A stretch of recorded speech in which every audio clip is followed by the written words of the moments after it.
ನೀನಾದೇನ ಇಂದಿನ ಸಂಚಿಕೆಯಲ್ಲಿ. ಇವತ್ತೇನು ₹160 ಮಾತ್ರ ಇದೆಯಲ್ಲ ಕಲೆಕ್ಷನ್ನು ಅಂತ ವೇದ ನೋಡ್ತಾ ಇರ್ತಾರೆ. ಅಷ್ಟೊತ್ತಿಗೆ ವಿಕ್ರಮ್ ಅವರು ಬಂದು ಗೆಜ್ಜೆನ ತೋರಿಸ್ತಾರೆ. ಅರೆ ಗುಂಡ, ಗೆಜ್ಜೆ ನಾನು ಕೇಳಬೇಕು ಅಂದ್ಕೊಂಡಿದ್ದೆ, ಅದು ನೀವೇ ತಂದುಬಿಟ್ಟಿಯಲ್ಲ, ನನಗೆ ಬಹಳ ಖುಷಿ ಆಯಿತು ಅಂತ ವೇದ ಹೇಳ್ತಾಳೆ.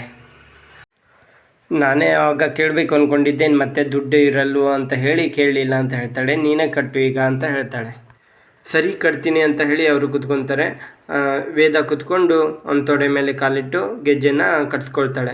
ಕಟ್ಸ್ಕೊಂಡಿದ್ದ ನಂತರ ಅಲ್ಲಿ ಕುಣಿದಾಡ್ತಾಳೆ, ಆಮೇಲೆ ಮಂಚದ ತಿರುಗಾಡ್ತಾಳೆ. ಆಮೇಲೆ ಗೆಜ್ಜೆ ಸೌಂಡು ಜಲ್ ಜಲ್ ಜಲ್ ಅನ್ನಿಸ್ತಾಳೆ. ವಿಕ್ರಮ್ ಅವರು ವೇದನ ಹೆಚ್ಕೊಂಡು ಹಣೆಗೆ ಒಂದು ಮುತ್ತಿಡ್ತಾರೆ.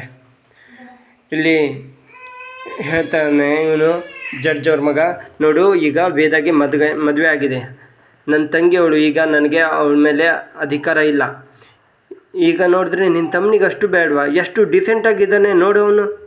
ಮದುವೆ ಆಗಿದೆ, ಮದುವೆ ಆದ ನಂತರ ಮದುವೆ ಆದ ಹುಡುಗಿ ಮೇಲೆ ಈ ಥರ ಮಾಡ್ತಾ ಇದ್ದಾನಲ್ಲ ಅವನು ಅಂತ ಹೇಳ್ತಾರೆ. ರೀ, ಅದು ಮದುವೆ ಅಲ್ಲ ರೀ, ಅದು ಮದುವೆ ಅಲ್ಲ. ಪ್ರೀತಮ್ ಅವರು ಅವಾಗೆ ಮದುವೆ ಆಗಿತ್ತು, ಅವಳಿಗೆ ಬಲವಂತದಿಂದ ವಿಕ್ರಮ್ ತಾಳಿ ಕಟ್ಟಿದ್ದಾನೆ, ಅದು ಮದುವೆ ಅಲ್ಲ ಅಂತ ಹೇಳ್ತಾರೆ. ನಾವು ಈಗ ಮೊದಲು ಪ್ರೀತಮ್ಗೆ ಮದುವೆಗೆ ಸಹಾಯ ಮಾಡಬೇಕು ಅಂತ ಹೇಳ್ತಾಳೆ ಪ್ರೀತಮ್ ಅವ್ರ ಅಕ್ಕ. ಆಗ ಅಲ್ಲಿಗೆ ಬಂದುಬಿಡ್ತಾರೆ ಅಜ್ಜಿ ಬಂದು, ಹಾಂ ಹೌದು ಕಣೆ, ಪ್ರೀತಮ್ಗೆ ಮದುವೆ ಮಾಡಬೇಕು ಅಂತ ಹೇಳ್ತಾರೆ. ಆದರೆ ಇವ್ರಿಗೇನು ಅನಿಸುತ್ತೆ, ನಾವು ಮಾತಾಡ್ತಾ ಇರೋದನ್ನು ಅಜ್ಜಿ ಕೇಳಿಸ್ಕೊಂಡು ಬಿಟ್ಟಿದ್ದಾಳೆ ಅಂತ ಇವರೆಲ್ಲ ಇಬ್ಬರು ಹೆದರ್ಕೊಂಡಿರ್ತಾರೆ. ಹಾಂ, ನಾವೇ ನಿಂತು ಮದುವೆ ಮಾಡಬೇಕು, ಯಾಕಂದರೆ ಅಜ್ಜಿ ಕೇಳಿಸ್ಕೊಂಡಿರಲ್ಲ. ಕೊನೆಗೆ ಬಂದು ಹೇಳ್ತಾರೆ, ನಾವೇ ಮದುವೆ ಮಾಡಬೇಕೀಗ, ನಾನು 2 ಹೆಣ್ಣನ್ನು ನೋಡಿದ್ದೀನಿ, ಪ್ರೀತಮ್ಗೆ ಹೇಳು, ಅವ್ನ ಜಾತಕ ಕೊಡು ಅಂತ ಅಜ್ಜಿ ಹೇಳ್ತಾಳೆ. ಅಜ್ಜಿ ನನಗೆ ಗೊತ್ತಿಲ್ಲ, ನಾಳೆ ಇಷ್ಟು ಕೊಡ್ತೀನಿ ಅಂತ ಹೇಳ್ತಾಳೆ. ಇಲ್ಲಿ ವಿಕ್ರಮ್ ವೇದ ಇರ್ತಾರೆ. ಅಷ್ಟೊತ್ತಿಗೆ ಕಾಲ್ ಬರುತ್ತೆ ನಾಯಕರದ್ದು. ಇನ್ನೂ ಇವ್ರದ್ದು ಹೆಸರನ್ನು ಡಿಲೀಟ್ ಮಾಡಿಲ್ವಾ ಅಂತ ಹೇಳ್ತಾರೆ ವೇದ.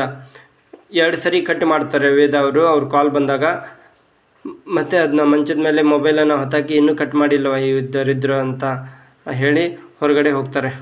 ಆಗ ವಿಕ್ರಮ್ ಅವರು ಅಲ್ಲೇ ಸೋಫಾದ ಮೇಲೆ ಕುತ್ಕೊಂಡು ಬಿಡ್ತಾರೆ ಬೇಜಾರಲ್ಲಿ.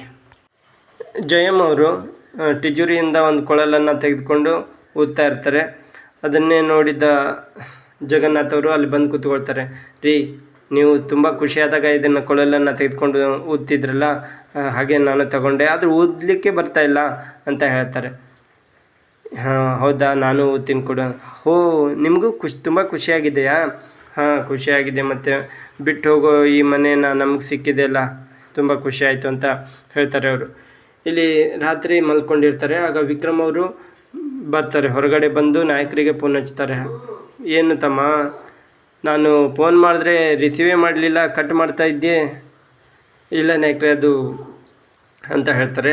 ಅಷ್ಟೊತ್ತಿಗೆ ಅದು ಅಂತ ಅಂದಾಗ, ಹೆಂಡತಿ ಮುಂದೆ ಮಾತಾಡೋಕ್ಕೆ ಆಗಲ್ವಾ? ಹೌದು ನಾಯಕರೇ, ಆಗಲಿಲ್ಲ ಅಂತ ಹೇಳ್ತಾರೆ. ನೋಡ್ತಮ್ಮ, ನಿನ್ನ ನೋಡಬೇಕು ನಾನು, ಅದಕ್ಕೆ ಫೋನ್ ಹಚ್ಚಿದ್ದೆ. ಈಗ ರೌಡಿಸಮ್ ಬಿಟ್ಟು ಒಳ್ಳೆಯವನಾಗಿದ್ಯಾ? ಮತ್ತೆ ರೌಡಿಸಮ್ಗೆ ಕರ್ಕೊಳ್ಳೋಕ್ಕೆ ನನಗೆ ಫೋನ್ ಹಚ್ಚಲಿಲ್ಲ ನಿನ್ನ. ಹಾಗೆ ಬಹಳ ದಿನ ಆಗಿತ್ತಲ್ಲ ನಿನ್ನ ನೋಡಿ, ಅದಕ್ಕೋಸ್ಕರ ನೋಡಬೇಕು ಅನ್ನಿಸ್ತು, ಅದಕ್ಕೆ ಫೋನ್ ಮಾಡಿದ್ದೆ ಅಂತ ಹೇಳ್ತಾರೆ. ಇಲ್ಲ ನಾಯಕರೇ, ಆ ಥರ ಏನೂ ಇಲ್ಲ ಅಂತ ಹೇಳ್ತಾರೆ. ನಾಳೆ ಒಂದು ಅರ್ಧ ಗಂಟೆ ಬಿಡು ಮಾಡ್ಕೊಂಡು ಬಂದು ಹೋಗ್ತೀಯಾ? ನೀನು ನೋಡಬೇಕು ಅನ್ನಿಸ್ತಾ ಇದೆ ಅಂತ ನಾಯಕರು ಹೇಳ್ತಾರೆ. ಅಲ್ಲಿ ವೇದ ಬಂದು ನಿಂತ್ಕೊಳ್ತಾರೆ ಹಿಂದೆ. ಅವರು ಕೊನೆ ಕ್ಷಣದಲ್ಲಿ ಬಂದು ನಿಂತ್ಕೊಳ್ತಾರೆ. ಏನು ಬೇತಾಳ ಅಂತ ಹೇಳ್ತಾರೆ. ಯಾರಿಗೆ ಫೋನ್ ಮಾಡಿದ್ದು? ಇದೆ ಅಂಕಲ್ ಫೋನ್ ಮಾಡಿದರು, ಅಂಕಲ್ಲು ರಿಕ್ಷಾ ಇದೆ ಅಂತೆ, ಮತ್ತೊಂದು ರಿಕ್ಷಾ, ಅದಕ್ಕೆ ಅಂತ ಹೇಳ್ತಾರೆ. ಓ ಹೌದಾ, ಈಗಲೇ ಈ ರಿಕ್ಷಾದ್ದೇ ಇನ್ನೂ ಲೋನ್ ಮುಗ್ದಿಲ್ಲ, ಮತ್ತೊಂದು ಬೇಡ ಗುಂಡ ಅಂತ ಹೇಳ್ತಾನೆ. ಹಾಂ ಸರಿ ಬಾ ಹೋಗೋಣ ಅಂತ ಹೇಳಿ ಕರ್ಕೊಂಡು ಹೋಗ್ತಾರೆ ವಿಕ್ರಮ್ ಅವರು ವೇದನ. ಇಲ್ಲಿ ನಾಯಕರು ಫೋನ್ ಇಟ್ಟ ನಂತರ, ನೀನು ನಾಳೆ ಒಂದು ಸರಿ ಬಾ, ಬಂದ ನಂತರ ನೀನು ಮತ್ತೆ ರೌಡಿಸಮ್ಮಿಂದ ಆಚೆ ಹೋಗಲಿಕ್ಕೆ ಆಗಲ್ಲ ಅಂತ ಹೇಳ್ತಾರೆ. ಇಲ್ಲಿ ಪ್ರೀತಮ್ ಮನೆಯಲ್ಲಿ ಪ್ರೀತಮ್ಗೆ ಹುಡುಗಿ ನೋಡೋಕ್ಕಂತ ಎಲ್ಲರೂ ಫ್ಯಾಮಿಲಿಯವರು ಒಟ್ಟಾಗಿ ಕೂತ್ಕೊಂಡು ಫೋಟೋಸನ್ನು ನೋಡ್ತಾ ಇರ್ತಾರೆ. ಹಾಂ, ಪ್ರೀತಮ್ ಬಂದು ಸ್ಟ್ರಾಂಗ್, ನಾವೊಂದು ಕಾಫಿ ಮಾಡಿಕೊಡ್ಲಾ ನಿಮಗೆಲ್ಲ ಸ್ಟ್ರಾಂಗ್ ಅಂತ ಹೇಳ್ತಾರೆ. ನೀನಾ? ಹಾಂ ಮಾಡಿಕೊಡ್ತೀನಿ ಅಂತ ಹೇಳ್ತಾರೆ. ಆಗ ನೋಡು, ನಿನ್ನ ವಿಷಯನೇ ಮಾತಾಡ್ತಾ ಇರೋದು, ನೀನು ಇದ್ಕೋ, ಇಲ್ಲಿ ಫೋಟೋಸ್ ಇದೆ ನೋಡು, ಹುಡುಗಿ ಫೋಟೋಸ್ ಅಂತ ಹೇಳ್ತಾರೆ. ಆಗ ವಿಕ್ರಮು ಅದನ್ನು ಫೋಟೋಸನ್ನು ಕೈಯಲ್ಲಿ ತೆಗೆದುಕೊಂಡು ಆ ಫೋಟೋಸನ್ನು ಹಿಡಿದು ಮುದ್ದಿ ಮಾಡೋ ಥರ ಮಾಡ್ತಾ ಇರ್ತಾರೆ. ಇವತ್ತಿಗೆ ಈ ಸಂಚಿಕೆ ಮುಗಿಯುತ್ತೆ.